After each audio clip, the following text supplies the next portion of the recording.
world.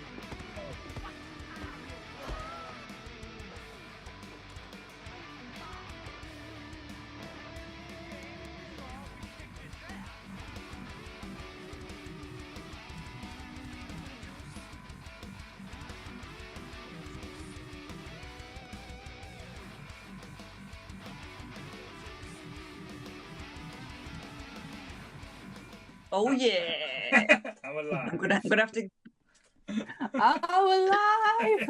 Hi, everyone, and welcome to the Nerdy Up North podcast. It's a nerdy podcast and it's hosted by Northern Nerds. I am one of your hosts, Sam. And I am the other host, Paul, who is very, very tired today. So I do apologise.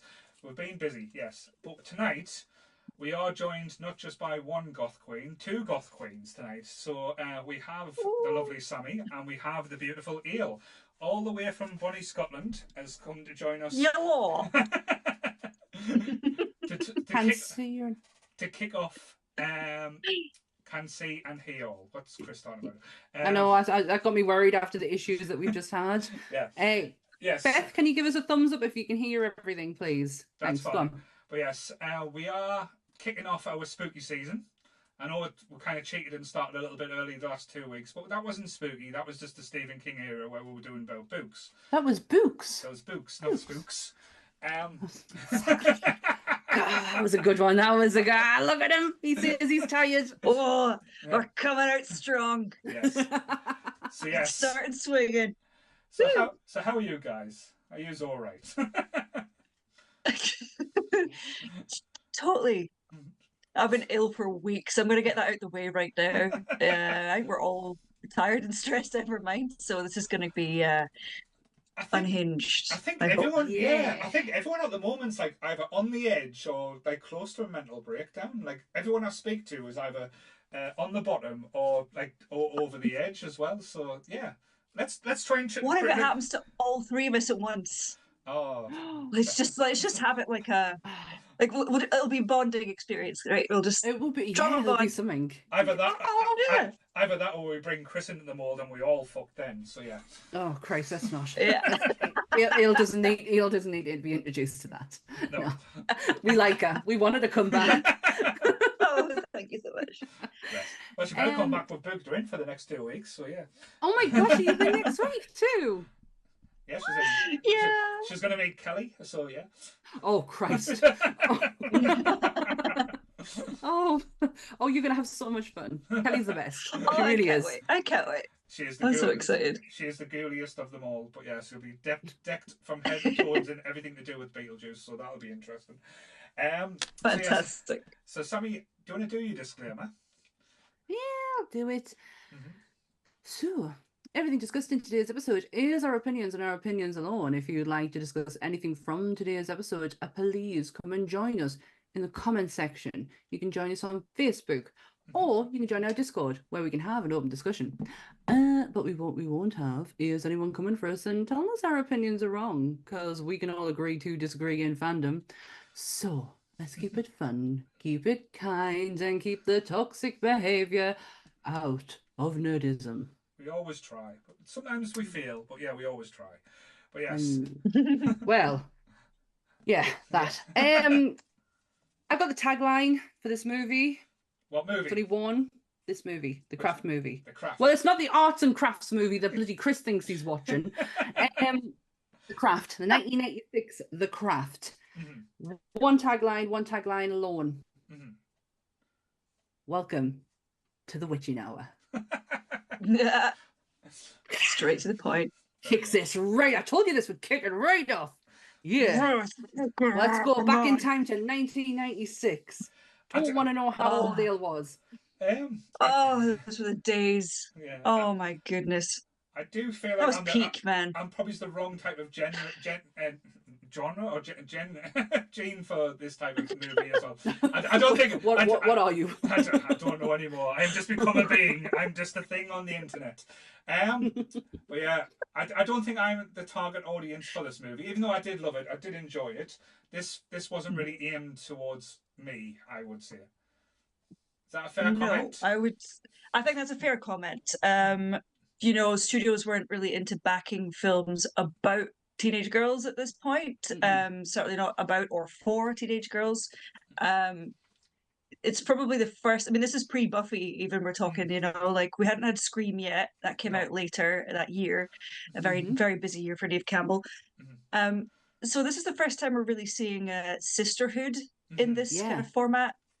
With a more edgy tone as screen. well, because normally when it's like female-led roles, unless like you're talking Sigourney Weaver and Aliens, it was all cutesy rom-coms, like teenage like friendships and stuff like that.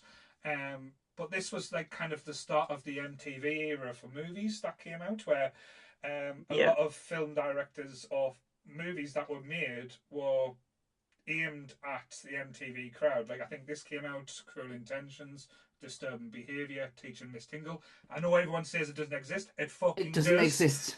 He's making it up. It's not a porno. It's a real movie. I'm telling you. It's a made-up film that Paul had to go and get the poster to prove it exists. Well, I have seen both versions, Paul, and I will tell you, one of them is not a porn. So brilliant. Well, both worth a watch. Robert Tooney is your main star in this film, and don't know why. I'll never understand why, but she was hot shit at the time. They wanted her so badly for this film. Bearing in mind, Neve Campbell is in it. She doesn't even spark in anything. It's just, it's Neve Campbell from Party of Five. Who gives a shit? Like nobody cared. But Robert Tooney, they really, really wanted. She actually auditioned for Bonnie initially. All right. And they were like, fuck no. Yeah. But they were like, fuck no. No, we want you for the main star. We want to basically target this whole movie around you. So this came out after Empire Records, isn't it? Pretty much straight afterwards, because obviously she's got the shaved head and the really bad wig job that they did. I said to Paul before we came on, I don't care what copy you're watching, VHS to 4K, you can still see them edging lines. Oh, it's harsh. It's a harsh line. It's really bad. That wig, that lace front is not down properly. Can we just give them credit though, because this is before RuPaul's Drag Race, so people didn't learn how to do these things properly. So, but it wasn't before wigs, Paul. No. It wasn't before theatre. So I'm not going to take that. Okay? No. Right. Crispy edges. They were terrible. Defense, you cannot, not with that wig. It was so bad. They might as well have just let her have a bald head. It would have been so much better than the hair. But hey, it happened. It's a thing. But yeah, she was hot shit. Yeah. They loved her, and they centered this whole film around her. But the cast was pretty. If you look at the cast now, the cast was pretty decent for the time. A lot of the up and comers, skate urchin of I know we haven't done much Ulrich, sorry.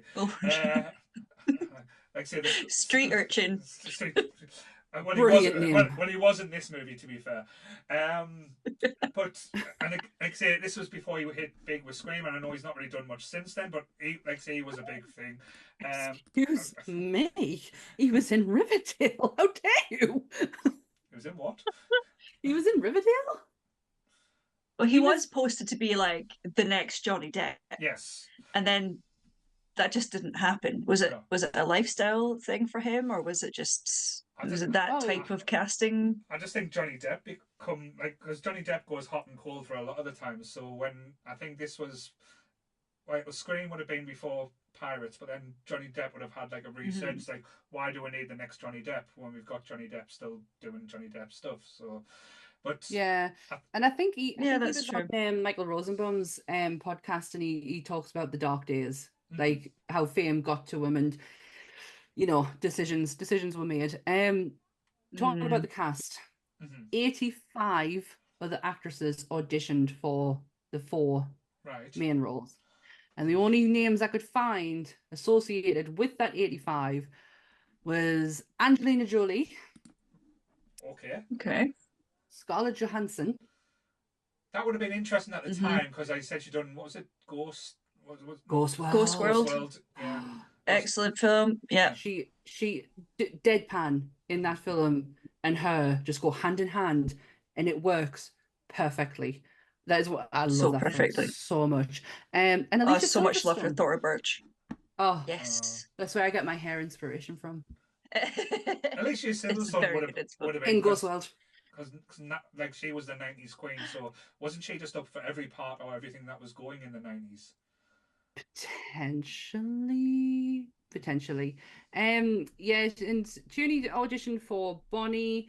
Neve Campbell auditioned for, oh gosh, what's her name? Not Nancy, Sarah? because no, not Sarah. Rochelle. Bonnie. No, Rochelle. Sorry, Rochelle. Yeah. I keep forgetting her name. Poor Rochelle. Poor Rachel True. Yeah, nobody wanted Nancy. Nancy Nancy Wow. is yeah. Nobody wanted to be Nancy, apart from Faruka Bulk. I'm glad you said that. Legend. Faruza. Faruja Bulk. I know, I had to keep practicing it before we came on. So, as you said, this film came out, I say, in 1996.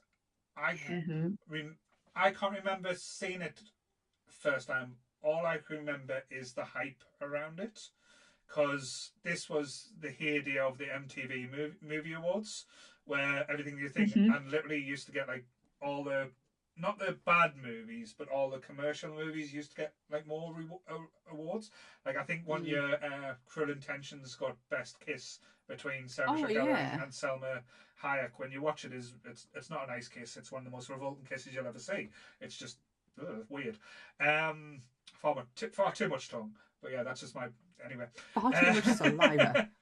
We're learning a lot this evening. Okay. I always take us down take it down a journey. But yeah, I think this one, and again, someone could prove us wrong. Best fight scene with the at the end between Sarah and Nancy, where she goes all crazy witch. I feel like that's right. And then she gets the wardrobe and she turns into clothes and stuff like that. When they actually used like the practical and special effects, like kind of combined well at times. But as a whole, that's what I can remember from this movie coming out. I know when we've discussed like ages and stuff, this was a 15, I believe, when it came out in the cinema. So unless you snuck in, I don't think you would have seen it at the cinema. I was 13 when it came out. Yeah, but you lived in Sunderland, so you would have got in. I was not me at 13. I didn't hit that until I was 15, and I have not changed since. Yeah, I was probably about 15. This is probably one of my like gateways into the goth lifestyle I've led since. And it's obviously a gateway into a lot of things that I don't like to use the word practice, but are interested in. I found a obsession with the actual Wicca. That's what the craft is in this. There's very different differentiations between the craft and Wicca. They use the rule of 3 in this, and that is a religious aspect of Wicca. The craft that I'm interested in doesn't. So there's that. So yeah, this was about that time. I was like everything. I remember going into, there was a witchy shop in the Metro Centre in the Mediterranean part. Can you remember that with the old guy? Yeah. And it became like the restaurant quarter for a while. Then it changed.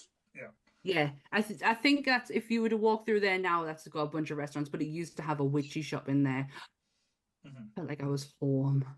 Hadn't a fucking clue what it is I was looking at, but I was like, I wanted to read everything that came with this movie. I wanted to know it all. And my collection up until, oh gosh, when did I move house? For 6 years ago, my collection was unreal, and I got rid of it all. Because it's not what I'm interested in. I don't like the religious aspect of Wicca.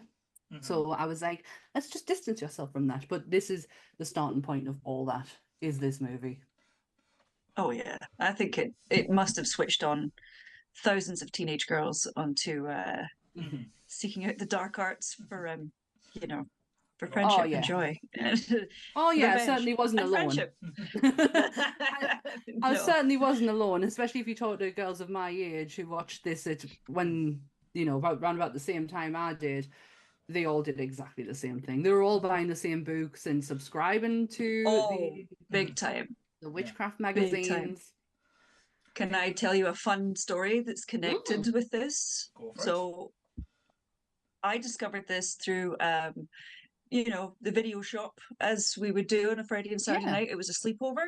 I think we were about 13. The movie had been out a couple of years, and we were allowed to rent it. Someone's big sister got it for us, and we were like obsessed from that point on. So there was 4 of us. So already we were like, oh, it's a sign. And we decided we were going to look up some invocations. We would like sneak around libraries, try and find like anything on the occult, anything on Wicca, anything that came even like a little bit close. We were like, oh, we're going to be practicing witches. It's so exciting.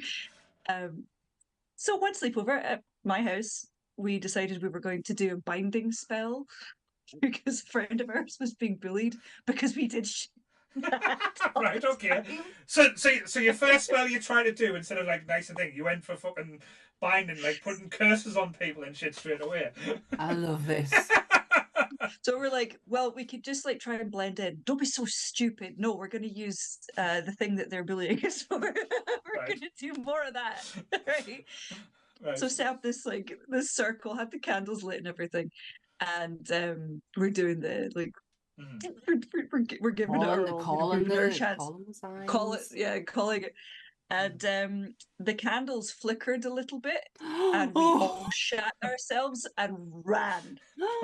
Now, they flickered a little bit because there's, 4 14-year-old girls yelling into the center where there are lit candles, and we were surprised that like they might flicker and move. But in that moment, it was Satan. He was coming for us. We were getting out of there, man. And then I've never practiced witchcraft ever since. It was enough for that to walk away. To just walk away. To be fair, though, so, I know, like you can joke and like carry like thing. There was probably a lot of people, because as Sammy said, a lot of people believe in like the witchcraft, believe in Wicca, believe in all these different elementals as well. Yeah. Would you see this as not like because I'm trying to think of the words correctly. It's not like a slight, or would you see it as like almost like, because after watching this, lots of teenage girls try to get into it. So would you think it pissed off that community a little bit, or do you think they would have embraced that, like, say, that side of it? Well, they did have a Wiccan consultant. Yeah, they did have somebody. Pat Devon. Yeah, Pat Devon was the Wiccan consultant on the film. So there were like invocations and things like that were written specifically for the movie. Right. They tried to keep the reality kind of separate from the religion. They fucked up slightly though.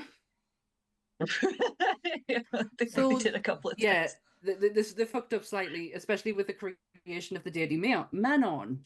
Right. Which is actually very close to a Greek deity, Manon. And the names are very, very similar, but they created Manon in order to not piss anyone off. Right.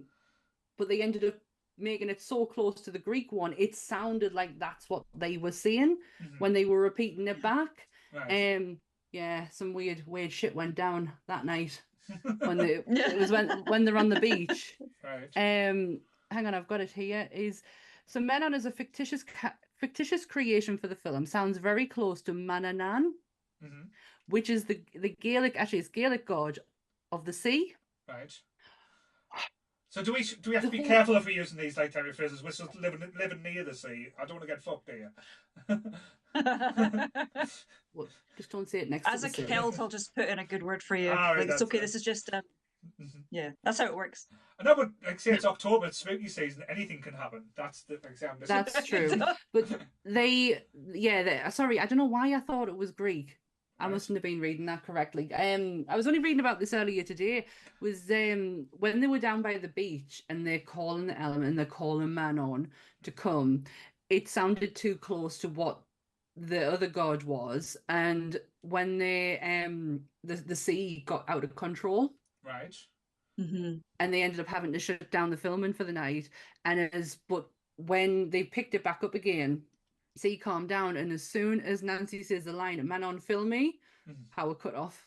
Oh shit! Wow. All of the power just like kind of cut off, and yeah, they didn't pick back up after that. That's the only take that they've got. That'd be They quite. did. I mean, like. That'd be quite cool. I'd be quite excited with stuff like that because imagine because like if you think about all the different like I'm not classing this as a cursed movie.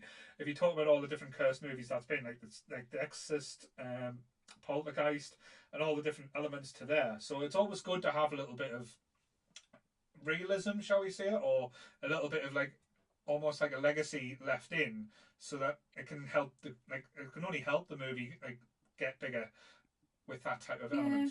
Well, one more thing that happened that night was when they were evoking the deity Manon, a flock of bats circled them and extinguished all the candles. Okay. Fuck that. I'd have been out there. I'd been gone. I don't do winged creatures. I don't do the flapping. I'd been gone. You'd not see me for dust, for sand even. That would probably look around for the bats. I'd be like, that's so cool. Can we do that again? Can we try but get them back? There was always one rumor about Feruza. I can't say it if our name's not in front of us. Feruza. And there was always a rumor that she was part of the Wiccan constellation on this movie. She wasn't. She did an interview. I had to go and deep dive on this one. She did an interview in 2017 and said, "Fuck no." I was just really interested, and the shop that is used in the film, she ended up buying. That's why I say she had money when she did this film. Right. So yeah, she ended up buying it and owning that until 2001 when she sold it to two friends who used to work there for next to nothing. Interesting. Fantastic. Yeah, but she was just interested. She wasn't part of the consultation team. Even Robert Tunney, and when I watched the making of The Craft, she was like, "Oh yeah," and she was like totally into it, and she was the one telling us this, that, and the other, and she's like, "At all." That's just for hype. Nah. I remember seeing an interview with her, and she was like, "It just means so much for me," and you know, when they make movies about witchcraft, they're not really making movies about witchcraft, and this is, you know, this is as close as we're going to get. And I suppose, I mean, she was right. I mean, what was kicking about at the time? Well, we didn't get practically magic for what? Sorry, practical magic. That's my own brand. Practical magic until 98, I think. Was it? Was like is that? Yeah. Yeah, and that is a good representation of hedge witches. That is something that is completely different to this, but still kind of has that witchy vibe to it. And the book is shit. Right. I'm just going to put that out there. Don't bother reading it. It's absolutely terrible. It's not what you're expecting. Watch the film. Okay. The film is much better.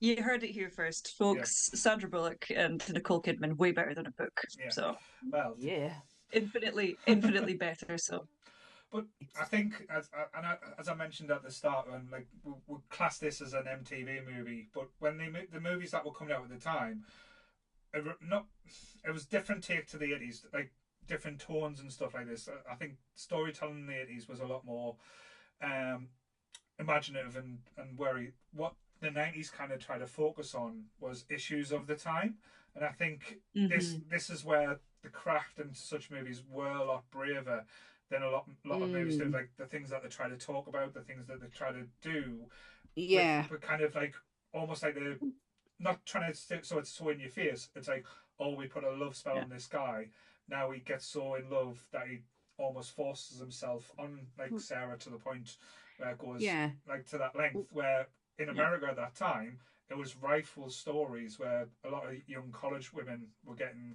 sexually abused or taken advantage of in the States as well. So it was quite interesting that they were doing them type of stories at that time.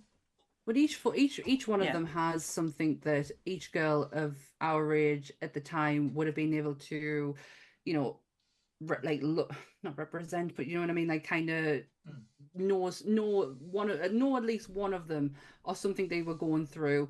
One of them was going through grief, poverty, vanity, and discrimination and racism. Now I just want to get this bit out of the way with, because I don't particularly, I want to focus on all the positives of this movie, because you know me, I love this. It's one of my favorite, one of my go-tos. But this film company really did Rachel True fucking dirty. Yeah. Really Oh yeah. dirty. She's the only one who at the time was 30 years old when this was filmed. All Right. the rest of them were in a younger age. She was told by her agency, stay away from Feruza. She is bad news. If you go next to her, we will not represent you anymore. And this was something that was passed on from the production company to her agent, who passed on to her.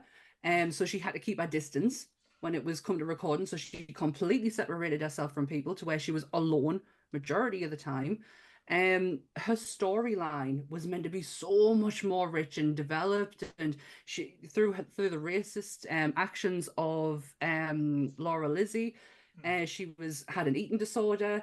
There was much more put into the actual story and how it really affected her, and it got completely stripped out of the film. When it came down to the promotion of the film, she was kept out of it. Right. She wasn't invited to any of the press tours. She was invited at the last minute when somebody realized she wasn't there and was like, oh, shit, Jesus. let's pick the fucking phone up. The MTV Movie Awards you were referring to, she wasn't invited to that either. She was never cast as a main cast member. Right. And it blows my mind that she still holds this movie in high regards. This should have absolutely broke her. But the kind of person that she is, she didn't allow it to. I just wanted to get that out of the way. Jeez. Yeah. You can't talk about this film without actually talking about Rachel True and how bad she was treated through this film, because it would be a complete disservice to her and her character. But there's always been like a history of stuff like that. But she was one of the more interesting characters in this, because this could have been, I know it could have been a teeny movie, it could have just been as simple like, oh, some girls been messing around with like things they don't know about. But this one, as I said, it was more about like friendship, like all these kind of lost souls kind of come together, creating this bond, and then it shows you kind of like, and this is where it gets a little bit like true life as well, because when people do get like, say, a little bit of an ego, a little bit of like full of themselves at times, they do kind of change at times. You can see that like every day, like it doesn't matter what kind of walk of life. And it's kind of like the Sarah character as well. She's probably the more grounded and like humble of the ones, but because she doesn't really change too much when she, like the things that the others do, they go from absolutely nothing to like all the things that in their past to being like the most popular, the most powerful, the most strongest, and especially the Nancy character as well. But Sarah's kind of like still the most grounded, and she when she tries to take control of the kind of the actions or knowing it's going too far, how quickly like say the Sarah like the Bonnie and the Rochelle character, who you think would like, because they were always nice to her and kind of saying how quickly they had turned on her as well and stood with Nancy because she was the most powerful one. Well, as a thought, but she time. wasn't. No, but she wasn't. The only reason them three have any power is because Sarah came into the fold. Sarah's the only true witch out of all of them, so the reason anything works for them, and it'll only work when she's there. Apart from when Nancy invokes the deity. There's a scene that's been cut from the film, and they did it for good reason, because we wouldn't have the ending that we have now, and it is a good ending. Is the bathroom scene where they all gang up on Sarah. Well, in the deleted scene, it's not. It's Nancy who gangs up on them all. Right. And she breaks them all as well. She is vicious. Her tongue is so sharp, and she breaks every single one of them. But it would never have worked with the ending where Rochelle and Neve Campbell stand. What's Neve's Bonnie? When they stand together with her, it would never have worked, because why would they do that after what she's just said to them? So that was cut, and the scene was created in where they all ganged up on Sarah. But they are nothing without her, and it's such a shame, because Robert Downey is not good in this film. Oh, talk about a mop acting she is wooden throughout the whole thing, and I don't know if that is because she is standing next to grates, and she's just her downfall is because of that. But she is the way she talks is so there's nothing to her. But like, I do love this film, I very, really do. yeah. She doesn't feel particularly likable No. as a No, she's character either. not. She's quite smarmy, and she's Yeah. quite like, I'm not gonna take anyone's advice, and like, I know it all. I Like could one do of my those, own thing. yeah, like one of those people that can't do any wrong, or like up her own arse, like shit. Like Yes. that was probably the way I would describe it. A little bit. Yeah. A little It's bit. when she's in the witchcraft shop and she's like, she picks up these candles randomly, by the way, just picks up 2 candles out of nowhere and she's like, do you know how to use them? And she's like, yeah, you like the wick. I would have hit her with them. To be fair though, I would give the same answer though. If someone said, "How do you know how to use a candle?" I would think, "Are they being patronising to me now?"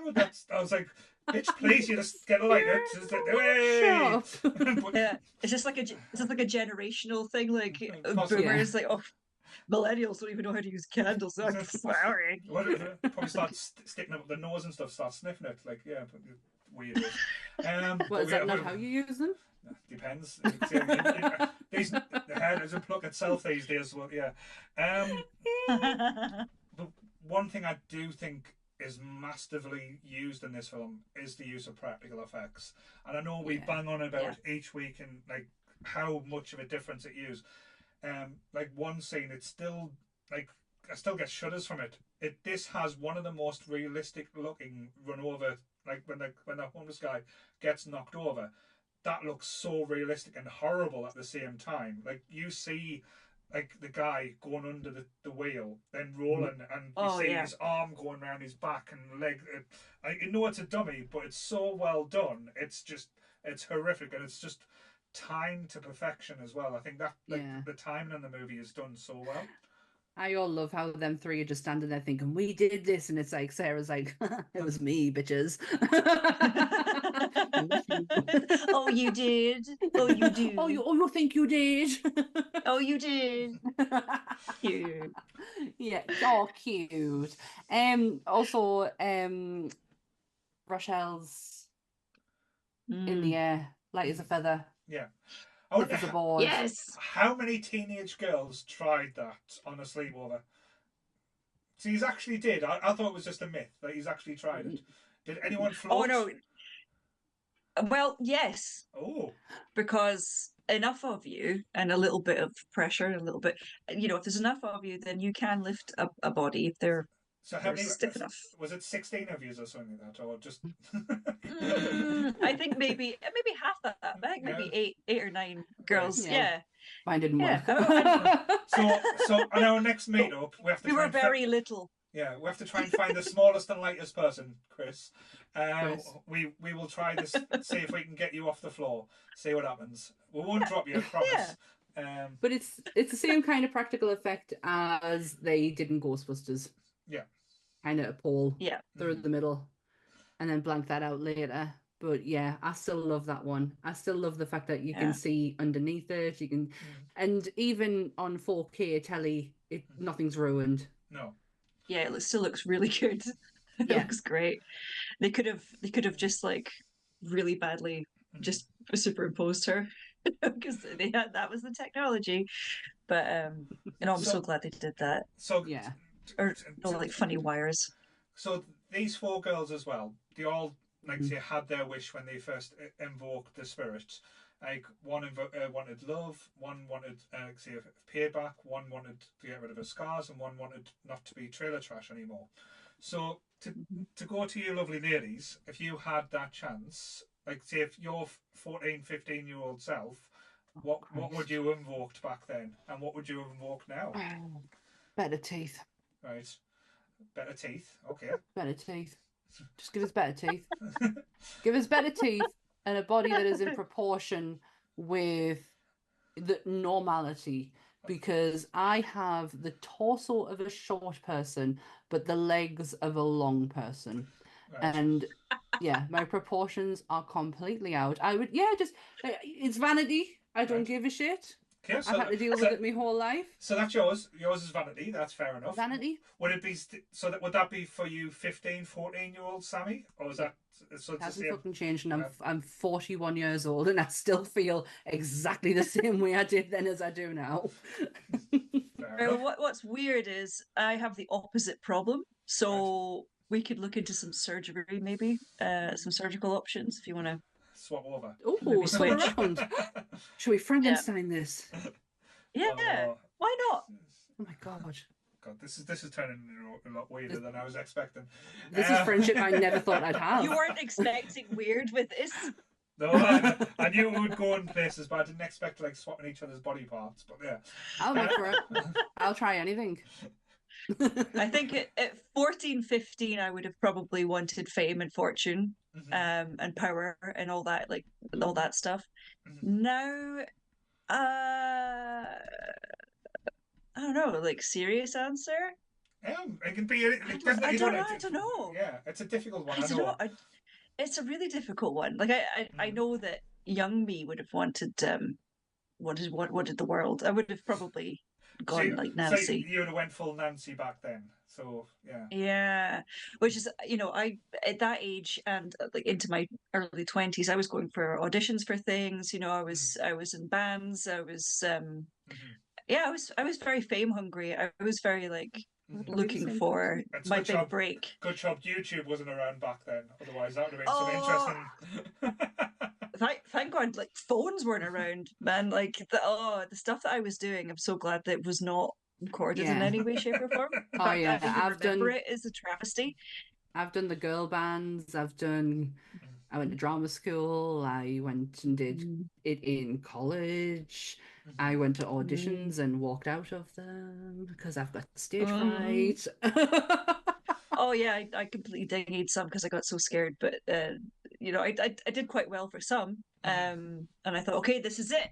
But I swear to this day, like, if I had broken through at like 19 years old, I would not be here today because I did not know how to say no. Yeah. I never wanted the fame thing. I just wanted the creative side of it. That's all I've ever wanted to do is be creative. I wish I could lie and say that, but no, I was. I want all of it. I think now if I could summon anything, maybe just maybe influence. Like, how could I talk myself into getting? How can I talk myself into getting a position here, or could I talk myself into a placement over here? And like I've talked about it before, but my absolute dream would be like to go and be part of Tom Savini's school, for example. So, maybe like the gift of the gab, maybe just like extra charm, a bit kind of like. I don't think you can have any more charm. That's the thing. So yeah, I'm not the young. Oh, you. Probably me. I know it sounds really weird. I would do a little bit of reverse. I would wish I would have the confidence and probably my knees that I did when I was 14. But with the knowledge and the know-how that I've got now, that's a thing. So like almost like all the lessons I've kind of learnt in the 40 odd years I've been around, but with the same confidence and vigor that I had when we're 14 and 15, like I know Sammy knew me a little bit when I was a little bit older, but I thought I was invincible. I was going to take over the world. Like literally, there was nothing I could not do.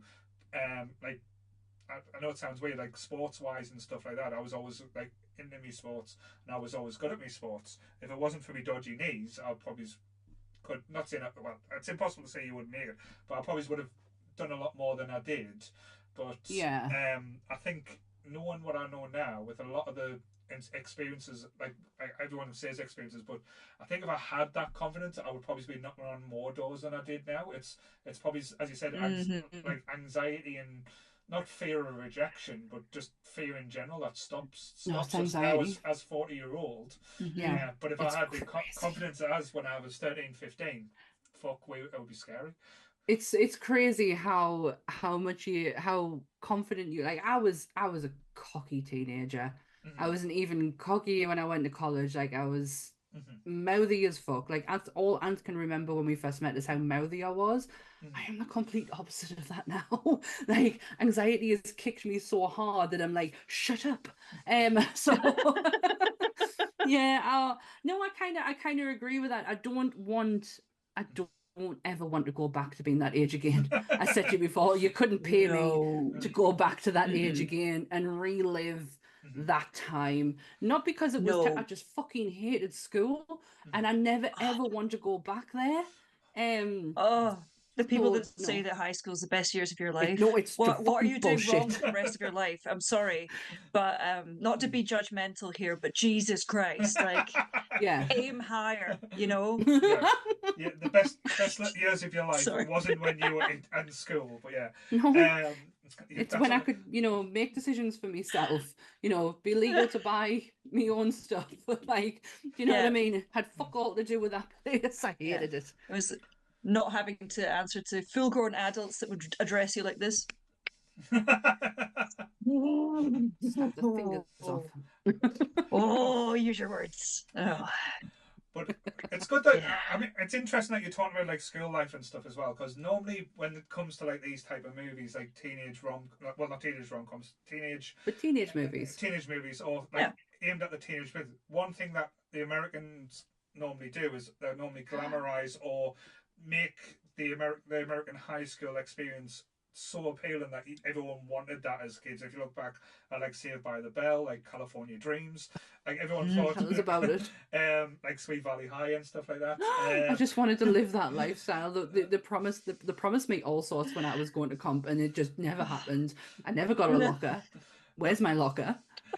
But if we take lockers out of it, this representation in the craft was quite a lot like teenage or like I wouldn't say school, but more college life, just with how the different facets of people acted and treated. Like there was always people spreading rumors. There was always people like wanting to be part of the cool gang.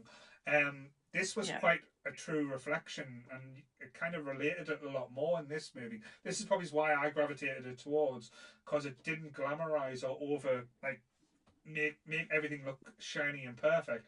Yeah, this was dirty. This was like say the nastier side of like the school. So it's kind of like shit. I could understand why you don't like this person. Shit, I understand why it was tough for these people and being from them different backgrounds as well. And again, it wasn't kind of showcasing the perfect American lifestyle. I know the only problem we had was Sarah moving into that new house, and it was like one of those massive mansions that, oh look, I'm a single parent, I can afford this. It's like, no, you can't. Oh, with that Mediterranean Los Angeles bloody decor. Ugh, don't like it.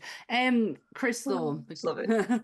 I have a soft spot for it because Marilyn's house was decorated in that Mediterranean, and it's nice to a degree, but when it's all over, I don't particularly like the interior.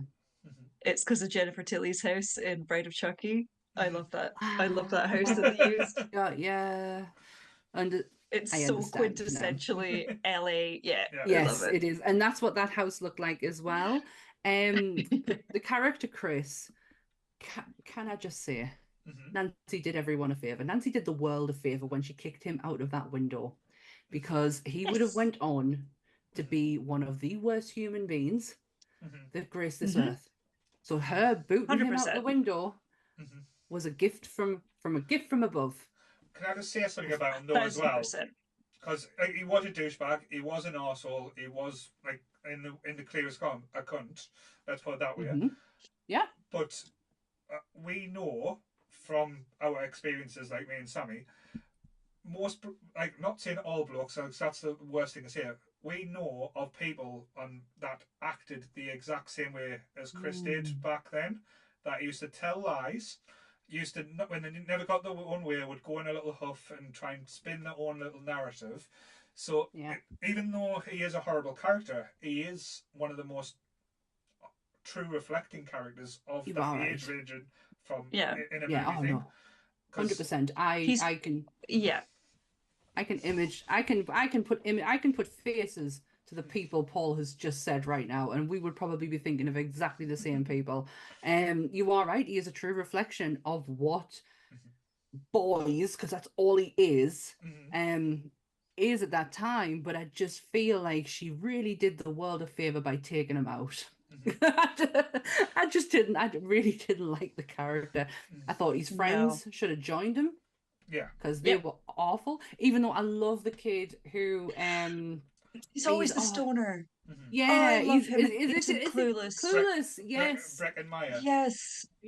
Breckenmeyer is my absolute my number one crush growing up. I love him so much. He's so cute. Between him and Matthew Lillard, so sweet. Hey, I'd say one of the nicest couples ever in movies includes him and Brittany Murphy? Brittany Murphy.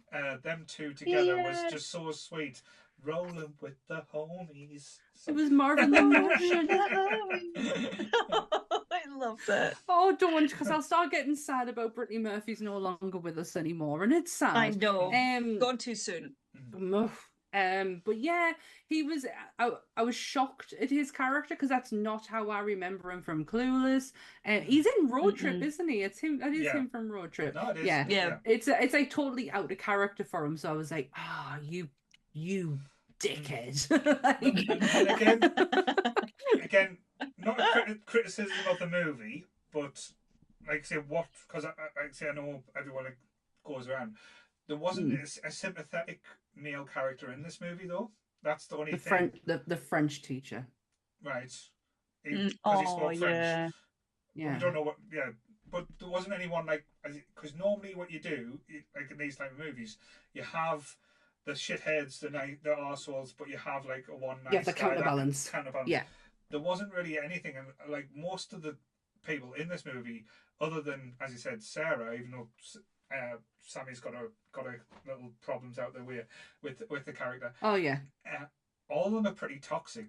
None of them have many redeeming characters when it comes back to it, is it? Apart from Rochelle. But Rochelle turns into an arsehole towards the end as well. But she's not the worst. No. I don't know. I've got such a soft spot for her.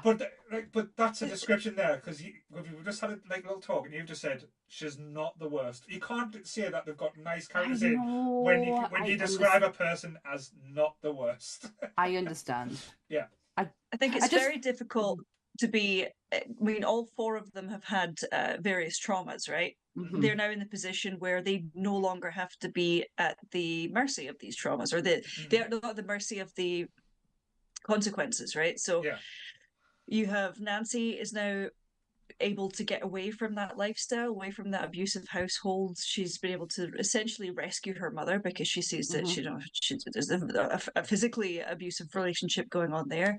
So why wouldn't she celebrate getting away from that? And that's going to give you a bit of an ego trip. Not just the money and the finances, but the security as well, and the power that comes along with it. But also, Bonnie, she's been bullied for all this time. She's been so self-conscious. She's going to have that moment of being, of embracing her beauty and flaunting it a little bit. And I don't think we can really blame her for that. Yeah. It's confidence. And Rochelle, she never knew she had. Yeah, and she's being hit on suddenly. She's never had that before. She doesn't know, really what to do with it. So she kind of goes too far the other way, which, fine. You're figuring that at that age. Yeah, then Rochelle's the only one that's really freaked out by the consequences. She hates Laura, and quite rightly so, because Laura is an absolute racist piece of shit, who deserves everything that she's getting as well. I'm sorry, but the true representation of white privilege in one movie. Yes. Yeah, I can't feel sorry for her. No. I cannot, because she is so barefaced. She's not even oh, I was just joking. Yeah. No, she wasn't even trying to hide it under anything. She was just no, because I don't like you because of who you are. Yeah. Great. Bring on the boldness. Yeah, and she went on to play Marsha Brady. It is just the epitome of white privilege right there. and she shaved her head in Friends as well. And she married Ben Stiller. Ben Affleck. Ben Stiller, not Ben Affleck. Everyone else married Ben Affleck. Yeah, everyone else has married him. Not her. Not her. Everyone thought Ben Affleck was the bomb in Phantoms. It's fine. But yeah, it's just a weird one. It is such a like as you said, a film about bonding and stuff. Like I said, where there's a lot of negativity in this movie when you look at it certain aspects, but it's again, it's nice to see that, like as you said, the breaking free of stereotypical, like that's holding them back. And as you said with Bonnie, when the confidence grows, she suddenly learns how to not have greasy hair anymore. It's like she's all that situation. It's almost like Oh yeah, she went through a whole thing. Oh, the 90s loved a half-assed montage, and they yeah. half-assed like, oh, take your glasses off. Oh, she's Yeah. hot. Oh, she's Like, so she's pretty. And I think Yeah. I think the best thing about this film is that it gave girls real problems. Yeah. These are not. It's not just a problem where the boy doesn't like me and I'm just so sad about it. It was genuine problems, and it's not something that got kind of addressed back then. Yeah. No, And everything it was still kind of get kind of everything was sort of like infantilized by a lot of shows. It was like God. I mean, you mentioned Saved by the Bell. We talk about the caffeine pill addiction for a second. I'm so excited. I'm so scared. Don't! It still makes us upset. Jessie went on to do better things, like she was in Showgirls. Like Showgirls, yeah, she's done really well. Oh, poor Jessie. They've just done a reunion. They've just done I don't know what it is, but it's flashing up on my TikTok at the moment. And it's all of them. It's the cast of Saved by the Bell, obviously the people who are still alive. And it's Jessie saying, "I'm 30 years caffeine free." Like, oh my God, she's bringing up the pill incident again. Please stop. Jessie, I'm not over it. No, but no, it is an interesting point, as you said. It's like giving like women or girls or teenagers realistic like problems, not just like, oh, this boy doesn't like me, this like all going all full clueless, where like not being the belle of the ball. This is literally where, if you look at Nancy's type of situation, like her home life is fucking horrendous, grim. Like I was shocked like watching this again over the last few days. I know you kind of gloss over certain aspects and you forget about it, but that her home life, the way her stepfather is lurching on her and kind of groping her in front of her mother, and when her mother tries to stand up for her, the way she is talking to, and then like thrown about. I know he has his comeuppance, but Jesus Christ, that was brutal. Like that was hard watching. Yeah, it's the actress who plays her mother, who was doing Cool Mom way before Amy Poehler was doing it in Mean Girls, might I add. It's how scared she looks when she gets thrown onto the couch. You can't create that kind of fear. You can't fake it. And that looked like genuine. Either that or she's a really good fucking actress, or she's experienced some shit. Yeah, because that was too real. That look on her face was far, and the shake that she did. Yeah. Oh, that brought that kind of like, I've never been put in that position ever in my life, but it kind of still gets a reaction out of you. No, I think everyone does, like, because we're normal, like, people. We don't expect to see or have people in those type of situations, or those type of situations do happen, and they happen on a regular basis. Like my wife, she works for a women's refuge. She she told me yesterday that they're panicking because the refuge is going to be full.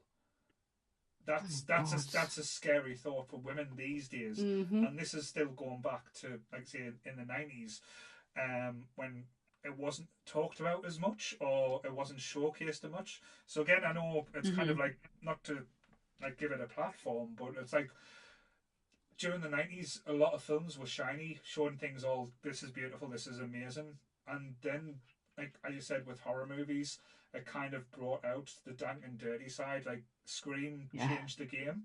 This again changed a lot of how teenagers were viewed and how topics were able to be talked about. Even something as corny and as cheesy as Cruel Intentions, like manipulation, like not just like physically, but emotionally, psychologically. That movie has so much like like, I know it sounds like trigger ones or damage for people that probably were in No, you're situations right. like that that it had any right to be. People bang on about the soundtrack and stuff like this, but these films actually hit on true things true situations. They were created for a younger generation, but dealing with very adult subjects. Mm-hmm. And some things that I probably, when I first watched it, I'm not looking at the subtext and, you know, the context behind things. I'm looking for the witchcraft and the candles and the pentacles. And yeah, I'm not looking at that until I get older. No. And then I start, you start to really read between the lines, and you are taking notice to the subtext and the context. And it hits home in a different way, especially this movie as well. When I watch the behind the scenes and the treatment of Rachel, it just kind of, I will never not love this film. No, I'll never not. But it made me look at it in a little bit of a different way, that, you know, there was a lot of life reflecting on art. What's the word? Art imitating life, imitating art. Yeah. A lot of that going on, and it gave me a bit of an ick. But again, I still can't not love this film. It's part of me. It's part of me. Yeah. And again, I think someone made a comment in the group when we were talking about The Craft, says films that haven't aged well. I think this is aged better because of these tones and the subject matters it dared to tackle at the time. Like, fair enough, some of the CGI is ropey. It's janky as fuck. The intro is probably one of the worst music video intros I've ever seen, and just with the flashing, it looks terrible. I'm sorry. Oh, I love it when the yellow craft comes up. but it wanted to be Lost Boys so much, but this didn't get there. But yeah, here's something interesting bit of trivia for you. Charmed hasn't come out yet. By the time this film comes out, the screen writer for this movie writes a pilot. Right. Who then the studios go, well, we're not interested in that. Oh, we're not interested in that. The Craft comes out. Somebody picks up the screenplay, puts their name to it, and sells it as Charmed. Right. Stolen idea. For years, people thought Rachel Tierney was in Charmed. Right. Because they kept getting the two crossed over, is because Charmed is a direct rip-off of this movie. It was meant to be kind of like a continuation of the story, or somewhat of the story, or the power behind it, the witchcraft behind it, and possibly taken into another either generation or another group of friends. And that's where where Charmed comes out of. So yeah, Charmed directly, because the screenplay writer of The Craft literally wrote the pilot series. Interesting. That's really interesting. I had no idea. I it makes read a sense, lot of though. Just been on a deep dive with I went down a rabbit hole today, and I had no intention to. I was just going to come in here with, you know, this film means a lot to us, and I've known it for the majority of my life, and you know, it's shaped who I am today. And then when I started reading about things, I was like, oh fuck, this is kind of interesting. Like, I kind of this is gonna have to come out of my brain somehow. So here you are. You get it. It's always an interesting take. Like, and I love like different people's perspectives of this movie, because again, I would love to know if someone like a teenager now, or someone that hasn't watched The Craft from back in our day, watched it now, would they still experience the same things, or would they see it for like what it is now? Because I think what was it, Lee watched The Crow and said he didn't get it, the hype and the fuzz behind The Crow or something. Was it one of those situations where you had to be there at the time to experience it and find this? I don't know about this, because no. I think because this is very adult. Like I said earlier, it's, you know, it's aimed at teens but adult kind of topics. The Crow is, you had to be there. You just had to. Yeah. Yeah, The Crow was a little special moment in time, whereas The Craft it's still, I mean, you can put it in any decade, and teenagers are still going to be having the same issues. You're still dealing with the same problems. Where we haven't got beyond discrimination, racism. We haven't got beyond bullying. We haven't got beyond poverty. So all these issues are still going to come up again and again. And we're still, women are still desperately trying to be understood and heard and believed when it comes to assaults and things, especially in these huge college dorms where we see even when they're caught, there's very little in the way of of consequence. Especially as you said, if not to go too far, but especially when in American courts when they said we don't want to put him in jail because it'll ruin his life.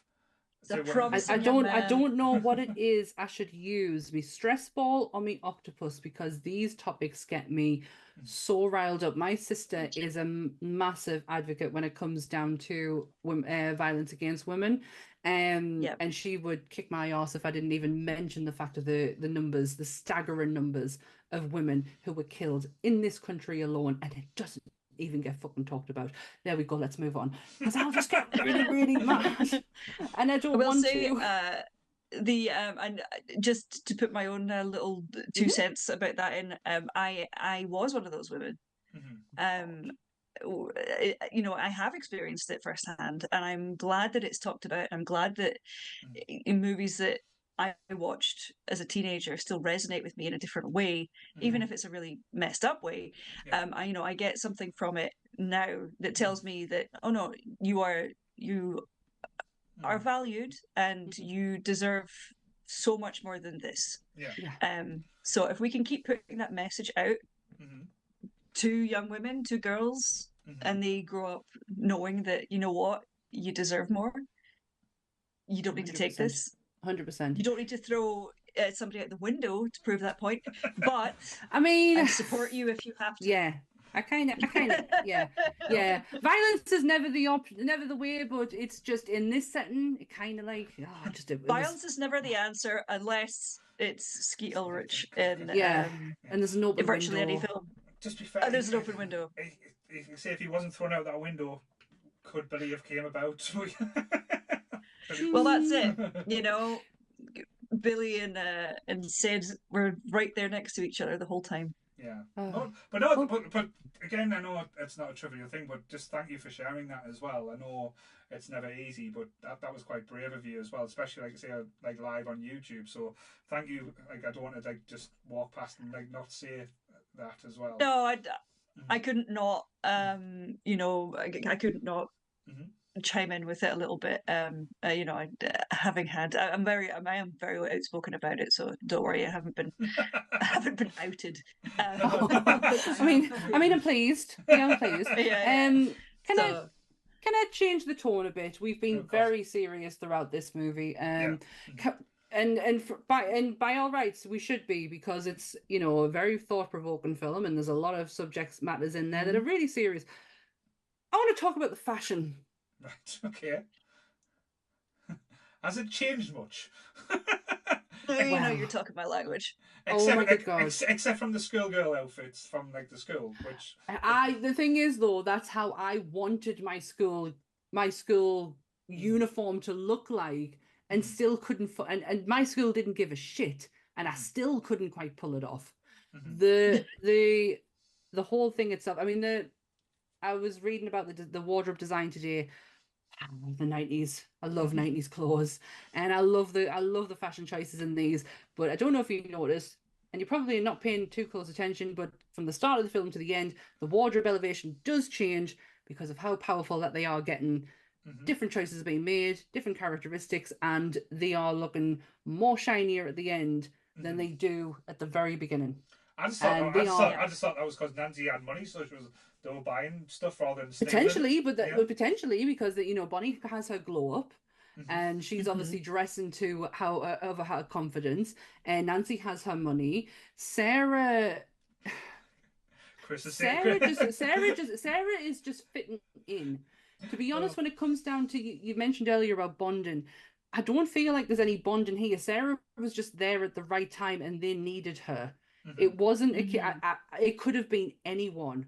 And I don't think there's any form of kind of strong bond in there apart from Bonnie and Rochelle. Yeah, them are the Nancy. They're the only two who you feel like are really trying, but if Sarah wasn't there, it wouldn't have made any difference. No, it's just interesting. I wonder, like, I know it's a film and you can't see it. I wonder what would happen if this, but if Sarah never turned up, I wonder where, like, they would have ended up, like their lives would have gone and stuff like that. It probably would have been mediocre. Like nothing would have like changed. Nancy would have probably that's ended up like a mother type situation the way she was going. Especially with as you said the reputation she was getting for herself. Even if it wasn't like justified. But it's an interesting way of thinking as well. I know when you talk about like what comes after, we did get a sequel. I know we're not going to talk too much about the sequel because I haven't watched it since I first saw it. It was an assault on the eyes. It was an interesting take, but it was it felt very much of now. And for us, we're not going to get it because this is not our generation. These are not our people. This is not our time, and this is for them. Let them have it if that's what they want. It just wasn't. It wasn't for me. Didn't really care for it. David Duchovny. What were you thinking? But hey. Just to go back to the fashion for just a second. Trench coats. Please. Right. That was a bad word to use in the 90s, though, wasn't it? We hadn't had Columbine yet. No, we did. April 96 or 94. My God, that's right. 94, wasn't it? I think that rings a bell. 96 or 94. Well, 94 is the year Cobain died. And that's the only reason I know that year. Was you sure it wasn't later on? Because I know we got boring for Columbine afterwards. There was an episode of Buffy that was pulled because of Columbine or a different massively 1999. Right, all right. Yeah, so there was an episode of Buffy pulled I thought it was earlier. because there was a gun, there was a sniper threat. Yes, that was when she had her psychic abilities and she could hear, "I'm going to kill all the students," and actually she intercepts and it turns out it was a suicide that was going to occur in that moment, but they pulled it because of the gun violence, which is absolutely fair enough. So that's trench coats. We're fine. They were okay at this point. Fine. So okay, we had a good 3 years. As Chris likes to call them, flasher max. But they were just. I love Nancy's. Nancy's is the PVC leather. That was special. Robert Sarah's where she the kind of oh gosh, I like the crisscrossy pattern. Pinstriped. Fucking hell, Sam. The pinstripe jacket that she was when she goes to Nancy's apartment and the beret as well. Oh my good God. That is a combination I will never be able to pull off. But again, it's the short skirt, the knee-high socks, boots, black cardi, white t-shirt. So simple, yet so 90s. Stick some rosemary beads on there and you are literally a walking member of this film. And the tattoo chokers that had a literal chokehold on all of us. How many could you fit? I tried to find mine and I couldn't find it. I was going to wear it for this episode and I couldn't find it anywhere. But I'm sure I still have a couple kicking around. I had a couple with like jewels in them as well. That was my fancy ones. I had a UV one. Can you remember when UV was a thing? Yes. Yes. I used to have a UV one and just a plain black one with very small. It looked almost like a kitty cat color. But I was never one for wear. I was more the tattoo ones, the black ones, which I still have one today. It's interesting when you're saying for fashion because there's not many movies that can come about. And again, this wasn't a big hit, shall we say? This wasn't like massive. But this changed fashion, especially in the 90s. Like you can see, like almost like a line down the sand where we went from before the craft and after the craft, like different. Like it kind of wasn't like everyone, but you could see the groups of people that kind of went towards it. And like I know from like say living in the northeast, there was like what we used to call like the green, where all the goths and all the emos and all the like the kind of like the same type of vibe and people used to go. No one used to know each other, but used to all like kick about Saturday morning. And it was almost like you kind of like your uniform that you wore to know where, and because I know it's a weird thing to say, you know where you belong, because that's what we were doing at that age or that time, trying to find where we fit in this kind of crazy world. In Glasgow, we had the GOMA, we had the Gallery of Modern Art. You know, we would have one side would be all the goths and all the moshers, and the other side would be the skateboard kids, and we just kind of blend. Yeah, we blended. It literally is a patch of green grass that has Eldon Square at the top and a few shops down here. One of the shops I've been there. You've been there. Yeah. I was there last, God, when was it? February. I was there in February with a friend who would have also been hanging about at that time. Yeah. Oh. He was like, let's go and watch people at Eldon Square go in the green. And I was like, sweet. To be fair though, it's now what do we do? It's a lot more scary to kick about there now. I had it was a match day. It was awful. But, we sat there one Sunday morning before SunnyCon very early, and you get to see some of Newcastle's finest. And she got attacked by a pigeon. She got attacked by a pigeon as well. We cup of tea halfway across. Yeah, I remember that. That wasn't funny. But yeah, what was the music shop? It was there was Kathmandu, and then down the stairs there was a vinyl record shop that used to sell band t-shirts. Oh my God, what the fuck was it called? I can't remember the name, but I'll be honest, I was never one of the total cool kids. I used to go in Kathmandu, but then I used to be scared by the new rock boots and say, no, I'm not cool enough to be knocking about with these people. So I used to hide. No, I said to Anth, I want to buy some new boots, and I was like, but they are a little bit on the pricey side. And he was like, that's okay. And I went, yeah, the new rocks. And you went, what, you want a pair of fucking flamed boots? I went, it's not 2000. They have advanced since then. I did own a pair of the flamed new rocks, though. I've never owned a pair of new rocks, but I did have the flamed Converse, because I was like, you would expect me to be like a total goth the whole time. No, I was a few years, I was a total skate kid. And I was like, we've all gone through that evolution period. Oh, I was Guy Fieri. Like that was fashion. Flame shirt, sweet man. Oh my God, are we talking the black silk blue flame at the bottom? We are, aren't we? Oh my God, we're talking bowling shirts. Yes. I'm not judging you. I'm just walking on by. I am just living. I am living for this moment right now. It's when you can find someone who understands what you went through. Before I realized, like, I could dress nicely and attract other people. I hadn't quite figured that out yet. I was like, no. This is cool. I'm gonna wear it, and even though you look like a middle-aged lesbian at 15, but nothing wrong with middle-aged lesbians. I still feel like that. I can't work out. Like, I'm just me. I'm just the blob these days. But yeah. So coming back to the movie side of it, I know it's going to be a hard thing, like especially because it's got so much emotional attachments. What would you rate this movie out of 5? Solid 4. Solid 4. Okay. If you'd had asked me before I'd read stuff about this film, I would have given it a 5 and said I'm basing it solely on the fact of the love, the connection, the identity that I got from this film. But after what I've read, I'm going to knock a point off because it really has like kind of struck a chord with us to where I'm not. I can't say I'm looking at the film differently because I've literally just watched it before we came on, and I didn't. I wasn't. But it's still, when it's right in there.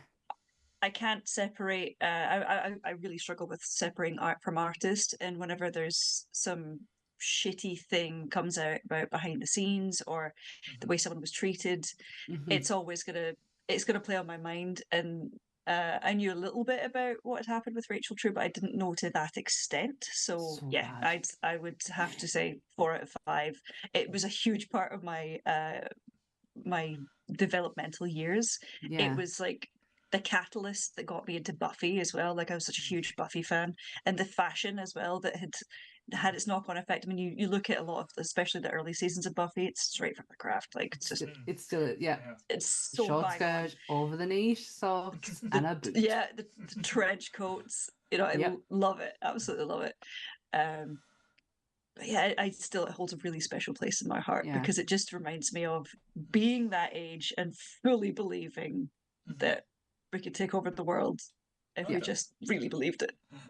Really. Again, I think it's going to be like say 4s across the board, because I can't give it a perfect score because it's not a perfect movie, but for the tones and the things it actually tries to tackle as well, it's a brave movie.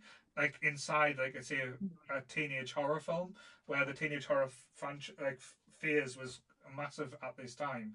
As I said, films have come out. I think I know we mentioned a few, but like The Faculty and stuff like that, similar type of films, or amazing film, round about the same thing.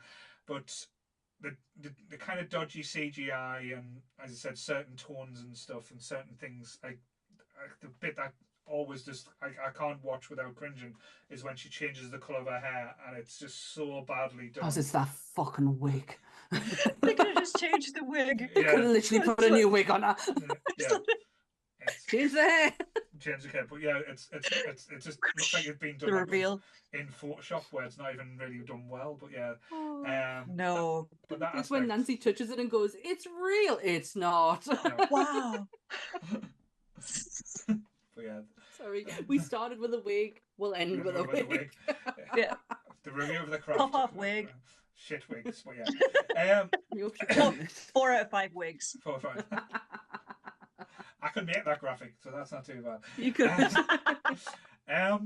But yeah, so that is our little ditty on the craft, which we went places I wasn't expecting. It kind of me neither. Yeah, which I quite enjoyed. I'm glad we actually did. I'm glad we did.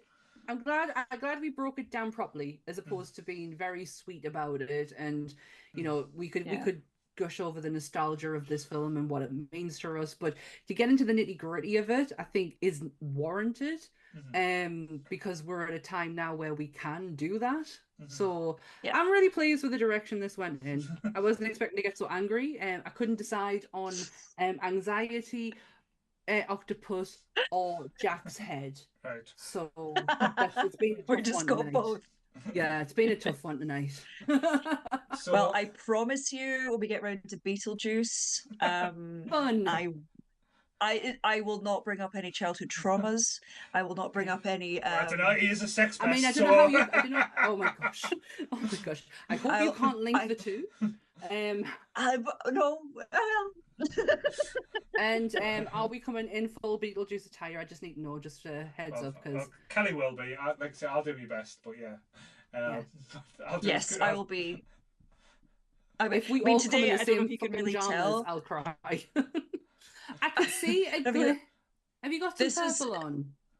I don't have purple, but what I do have, this is how I did my makeup in high school. So this was a little homage of unblended, just slapdash, no eyebrows drawn on, just just thick eyeliner. That's mine. Yeah, and that's exactly the same. Apart from it used to come all the way around and like really heavy underneath. It's a look. I'm glad that we've moved past this. Yeah. Thank God. Yeah. Unless I come like this next week and I'm just gonna, play ignorant. No, I'm looking forward to our Beetlejuice extravaganza with her lovely costumes and that'll be to be everybody. It's going to be my second time talking about it this year. Everyone wants to talk about the juice. The juice is loose. I know I felt sorry because I think Elle thought she was going to be on that one. She was like, we're doing it tonight. It's when because you put a comment on saying, "Oh, I can't wait," and I was like, "Oh my God, Elle, thanks for watching my podcast." I had such a panic because I knew it was coming up, and I was like, "Oh my God, have I lost several weeks again? And what is happening?" Okay. No, It's No, it's fine. all me. It's fine. It's fine. The monsters wanted to tackle it as well, but I think it's a popular choice with the film coming out. But it's going to be interesting. The juice will certainly be loose next week. What's happening tomorrow, Sammy? Oh, tomorrow. So tomorrow we have a very special guest on Monsters Up North. We have Neil Hibbett, who is one of the organisers for the Love of Horror. So it's all gearing up for the Love of Horror. It's about happening in the next 2 weeks. So we thought we'd get Neil on, and we had a chat about con life, and we had a chat about his horror life, and yeah, some interesting things happen while we're live recording. So be sure to check that one out. It'll be available tomorrow at 8 o'clock on YouTube. Yes. So yes, that's tomorrow. We've got a few things lined up during the week, but then we've got the beautiful Eel and the majestic Kelly joining us next week for Beetlejuice. I'll wait for you to meet Kelly. It'll be definitely. I can't wait. I'm so excited. It'll be a different type of energy as well. But Oh yeah. but yes, don't forget if you do want to see us live, we are hoping that it still goes ahead. We will be performing, like I say, at the Globe on November 14th. If you message Jess about tickets, she'll point you in the direction. I think there's a link up now. You can order it yourself. But as well, one of the members of Nerdy Up North, one of the cult members, sent me a message earlier today. In her bar in Sunderland, and I'm sorry to cover up the lovely Sam and Neil's face with this poster. There is going to be. It's called Diego's. The bar is called Diego's Joint. They do a monthly movie night, and they've been doing horror movies. So the next one that's coming up is going to be the 7th of November at 7:30, where they will be showing American Werewolf in London. You can order tickets. The tickets are free. You can order the tickets from their Facebook page. So if you go on the Facebook, it'll point you in the directions. You do get a free popcorn for anyone that goes as well. So they will be doing it there. So again, it's called Diego's Deadly Cinema Club. And we will be posting about it a little bit more in the community because it sounds fun. I like the idea of watching films in the pub with your friends. So especially if it's free. So we're going to... Exactly. Free event. Free event. How could you turn that down? Yes. I mean, I can because I have fair recording commitments on them days. But any other time, I will be there. We'll get Dan to come there as well. It's fine. But yes, record monsters from there. Record from while we're watching the film and just whispering. This is a really good bit. But yeah. Shh. Depends on film. You haven't done American Werewolf in London yet, have you? No, we've done Rick Baker, so we have covered a little bit on the his side of things, but we've not actually done. You know, and it could come up, might not. No, never know. You never know. Don't know. You never know what's going to happen in this mad cat world that we live in. Il, have you got any plans or anything that you're in the works with? Well, the HorrorCon's just finished, so I'll be gearing up for whatever is coming up next. I'm taking a little break at the moment because that was insane. It was my first proper big con that I've done. So yeah, I'm going to be looking at the next one and the next bigger one. Yes. Yeah. And hopefully we'll get you down here in the in the Northeast Con as well, because there's a few events that probably you could actually like work in, because I know we do Nerd Fest. Yeah. They do a few things, so we can go to Glasgow. I'm just saying. People in Glasgow. Like, let's just get this out there. I love Eel, but people in Glasgow generally don't like me. I went to see a Kiss concert and I got started on 4 times before going to the thing. This was in 2 different bars and one in the concert, because someone come up and went, "Give us a wee drink of your pint." I said no, so he tried the glasses. So this face, the Scottish don't like for some reason. I don't know why.